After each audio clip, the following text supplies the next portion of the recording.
ஷில்பா, ஆனா நம்ம கிளாஸ்ல ஒரு ஸ்பை இருக்கு ஷில்பா. நம்ம பேசுறது எல்லாமே மிஸ் கிட்ட போகுது. எப்படி போகுதுனே தெரியல. ரொம்ப சீக்ரெட்டா பேசுறது கூட போகுதுன்னா பாத்துக்கோ. நீ என்ன சொன்ன? ஸ்ருதி மேம் போர்ஷன்ஸ் முடிக்கல. மேம் போர்ஷன்ஸ் முடிக்காம அப்படியே ஃப்ரீயா உட்கார்ந்துட்டு இருக்காங்கன்னு சொன்னல. அது மிஸ் கிட்ட போயிருக்கு. மிஸ் எனக்கு என்ன கூப்பிட்டு கேக்குறாங்க. நீங்க இப்படி டிஸ்கஸ் பண்ணீங்களா அப்படினு. நான் அப்படியே ஷாக் ஆயிட்டேன். வர்ணவி, ஒருவேளை அந்த ஸ்பை நீதானோ? சேச்சே இருக்காது. உனக்கு அவ்வளவுலாம் மூளை இல்ல. சர்வேஷ், நீ கூட அந்த ஸ்பையா இருக்க சான்ஸ் இருக்குல்ல. எல்லாத்தையும் மிஸ் கிட்ட போய் போட்டு கொடுத்துட்டு இருக்கியா? நாங்க பேசுறதெல்லாம் ஒட்டு கேக்குறியா?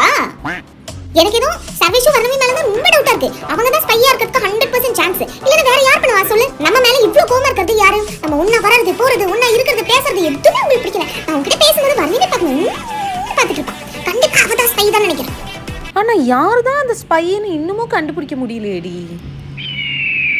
இன்னுமா என்ன தெரியல. மிஸ் வர்ணவி இன்னைக்கு சொல்லிட்டு இருந்தா உங்களை அவளுக்கு சுத்தமா பிடிக்கலன்னு. அப்புறம் சர்வீஸ் சொன்னா மிஸ்ஸுக்கே எதுவுமே தெரியல, மிஸ் எல்லாம் நமக்கு பாடம் நடத்துறாங்கன்னு அப்படி சொன்னா. வர்ணவி, உனக்கு மிஸ் பிடிக்காது தானே? சுத்தமா பிடிக்காதுல?